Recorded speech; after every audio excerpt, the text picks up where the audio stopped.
আবু জেহেল নবীজিরে পেয়েছে, উতবা পেয়েছে, সাইবা পেয়েছে, উতবা বিন মুঈদ পেয়েছে, মুগীরা নবীজিরে পেয়েছে।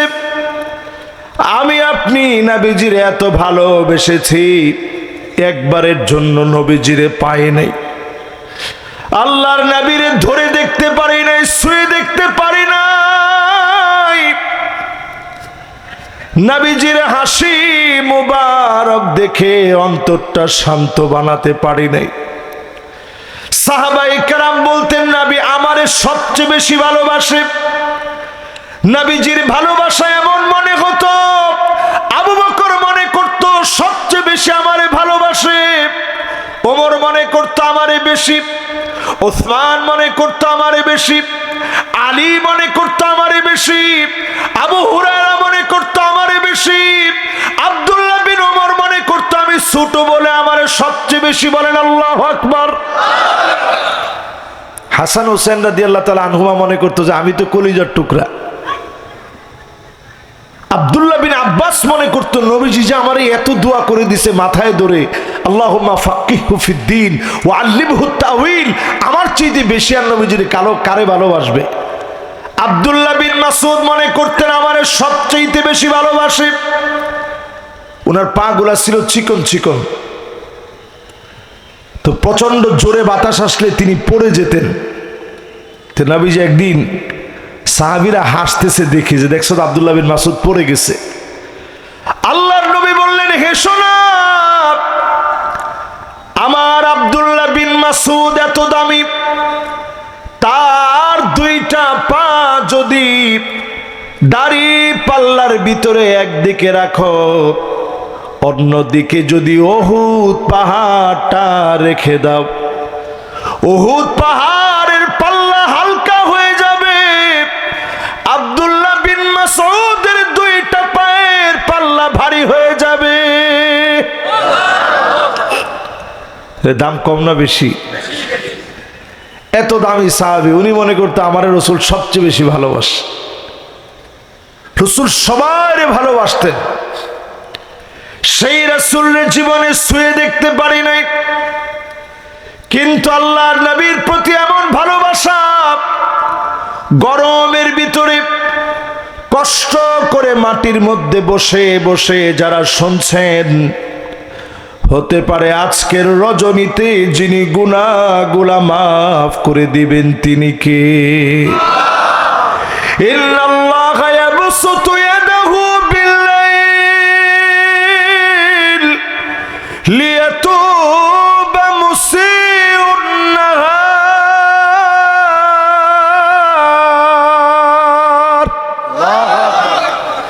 দিনের বেলায় গুনাহ করে ফেলেছেন, আল্লাহ পাক রাতের বেলায় ডাক দিয়ে বলেন, গোলাম গুনাহ করে ফেলেছিলি দিনের বেলায়, এখন তো রাত হয়ে গেছে, আয় আমার কাছে একটু মাফ চেয়ে নে। রাতের বেলায় দুইটা হাত উঠাতে দেরি হয়, মন থেকে তাওবা করতে দেরি হয় না, যিনি মাফ করে দেন তিনি কে? আবার আল্লাহ দিনের বেলা একটা ডাক মারেন, ও গোলাম, রাতের বেলায় গুনাহ করে ফেলেছিলি,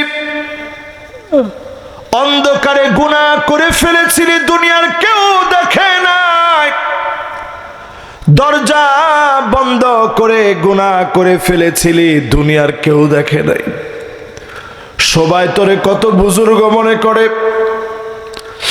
অন্ধকারে একা একা চুপি সরে গুনাহ করে ফেললি, এখন তো দিন হয়ে গেছে, আমি আল্লাহর কাছে মাফ চেয়ে নে। মুহূর্তের ভিতরে ক্ষমা চা মাত্র, যিনি মাফ করে দিবেন তিনি কে? যে কোনো জায়গায় নতুন কিছু শিখবেন, সহি জ্ঞান নেওয়ার জন্য বসছেন, মাদ্রাসায় আসছেন, হুজুরের সাথে কথা বলতেছেন, কিছু শিখে গেলেন, যদি এরকম সহি কোনো জ্ঞান আপনি নিতে পারেন, খায়রুল লাকা মিন আন তুসাল্লি আলফ রাকাত, হাজার রাকাত নামাজ পড়লে যেমন সওয়াব হবে, এর চাইতে বেশি সওয়াব বান্দার আমল নামায় মালিক দিয়ে দিবে। মনটা ভরে গেছে না? একটা নতুন কিছু যদি আজকের মাহফিল থেকে আপনার জ্ঞান ভান্ডারে যুক্ত করতে পারেন যে এই জিনিসটা হুজুরের কাছ থেকে শিখছি, উঠার আগেই হাজার রাকাতের চাইতে বেশি সওয়াব আপনার আমল নামায় আল্লাহ তাআলা উঠায় দিবে। এবার আপনারা আমার দিকে তাকায় বলেন, কয়টা জিনিস আঙ্গুলে গুনবো? 6টার 1 নাম্বারটা কি? 2 নাম্বারটা কি? এই দেন বাইতুল মুকাদ্দাস বিজয় একজন বুড়া লোকও বলে নাই, সব জোয়ান রিকোয়েস্ট। সবাই মিল্লা কোন, আমরা বুড়ারা কি বাদ যাবো নাকি? তো সবাই মিলা কই। 2 নাম্বার কি? সবাই বলি। এই বাইতুল মুকাদ্দাসের বিজয় 2 বার হয়েছে। আগে ওমর রাদিয়াল্লাহু তাআলা আনহুর জামানায় একবার,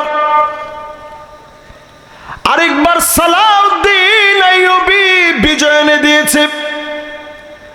এমন অবস্থা হয়েছিল, আযান দেওয়ার মতো কোনো লোক নাই, নামাজ পড়ানোর মতো কোনো ইমাম নাই।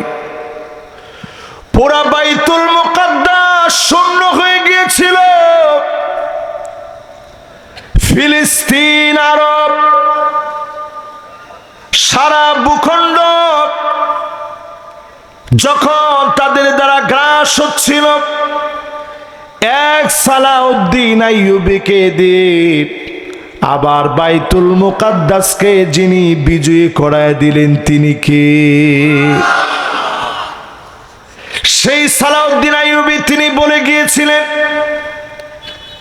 বাইতুল মুকাদ্দাস ততদিন কেউ ছিনিয়ে নিতে পারবে না যতদিন মুসলমান ক্ষমতার লোভী না হবে। এখন সারা বাংলাদেশে, সারা ওয়ার্ল্ডের দিকে তাকায় দেখেন, 57টা মুসলিম দেশে শাসকগুলা অধিকাংশ ক্ষমতা লোভী। আরে কথা কয় না? আমার ফিলিস্তিনে যখন ভাইয়েরা মরতেছে, সৌদি আরবের মাদায়েনে সালে নামক অঞ্চলে যেই জায়গা আযাব দিয়ে আল্লাহ ধ্বংস করে দিলেন, ওই জায়গার মধ্যে নাচ গান চলতেছে, উলঙ্গ নাচ গান চলছে। এখনো আল্লাহ ধরেন নাই যারা এই ফিলিস্তিনের সাথে গাদ্দারি করেছে, প্রত্যেকটাকে আল্লাহ আসমানি গজব দিয়ে ধরবে। যেভাবে ভূমিকম্প দেখলেন মায়ানমারে, থাইল্যান্ডে যেমন দেখলেন জায়গায় জায়গায় ভূমিকম্প হবে, জায়গায় জায়গায় বন্যা হবে, আসমানি আযাব আর গজব নেমে আসবে। ঠিক কিনা বলে?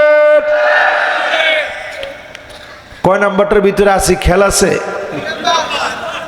সবাই একটু আওয়াজ করে বলেন, কয় নাম্বার?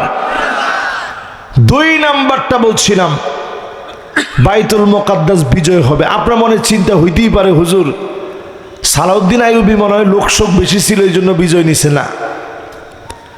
লোক দিয়ে মুসলমানের বিজয় আসে নাই, লোক দিয়ে মুসলমানের বিজয় অর্জন হয় নাই। কোনদিন শুধু লোক দিয়ে বিজয় হবে না, ইমানি হিম্মত বাড়াতে হবে, তাহলেই মুসলমানদেরকে আল্লাহ বিজয় দিবে। বলে আল্লাহু আকবার।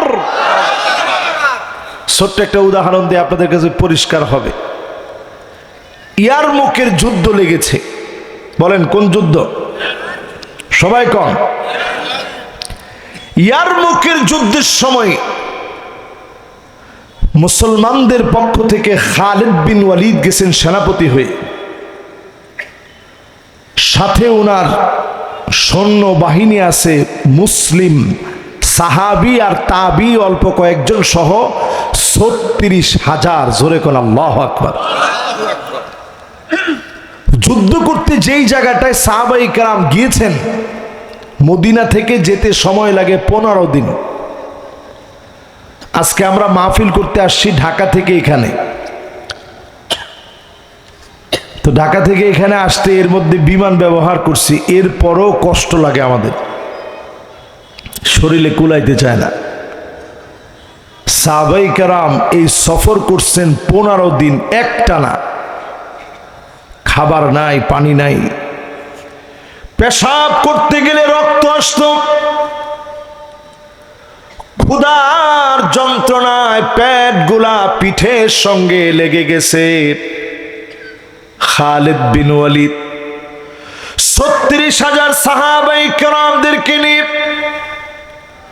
রোমক সম্রাটের বিরুদ্ধে লড়বে। অপোজিটে তারা ছিল 2,40,000। আওয়াজ করে বলেন কত? খালিদ বিন ওয়ালিদ যখন জানিয়ে দিয়েছে আমরা আসতেছি, ইসলামের দাওয়াত নিয়ে, রোমক সম্রাট বুঝে ফেলেছে মুসলমানরা আসতেছে, তাদেরকে পরাভূত করার জন্যে চীনের কাছে চিঠি লিখছে, ভাই যেমনি হোক কিছু সৈন্য পাঠাও। খালিদ বিন ওয়ালিদ 36,000 মুসলমান নিয়ে আসতেছে। জোরে করে আল্লাহু আকবার। তারা কত? বেশি কত? চীনের সম্রাট তখন উল্টা একটা চিঠি লিখে দিস। কি লিখছে একটু দেখেন। ইন্না কওমান লাউ আরাদু আন ইয়াখলা'আল জাবাল লাখালাউ। রোমক সম্রাট খবরদার, তুমি মুসলমানদেরকে নিয়ে খেলো না। মুসলমান যদি পাহাড়কে বলে সরে যাও, পাহাড় সরে যেতে বাধ্য হবে, বাধ্য হবে, বাধ্য হবে। চিন্তা করেন কি মুসলমান ছিলাম আমরা। যে লোকটাই চিঠি লিখছে সে কিন্তু মুসলমান না, কিন্তু সে মুসলমানদের সম্পর্কে জানে যে মুসলমান যদি পাহাড়কে বলে সর, পাহাড় সরে যাবে। আজকে সেই মুসলমান আমি আপনি। বাইতুল মুকাদ্দাসের জন্য ঠিকই মায়া লাগে, চোখের পানি ছেড়ে আমরা কাঁদি, কিন্তু দুঃখজনক সত্য হলো এখনো ঘরে ঘরে মুসলমান বেনামাজি হয়ে আছে। না ঠিক তো 3-4 জনে কইছে। আপনাদের কাছে কি মনে হয়?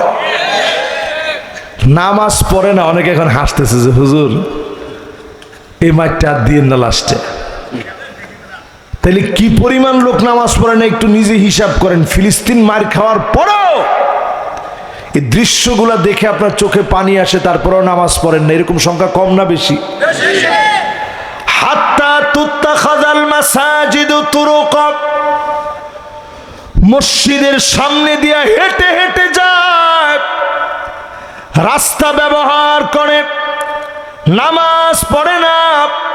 এই রকম মুসলমান সারা বাংলাদেশে থাকলেও তারা গঞ্জে না।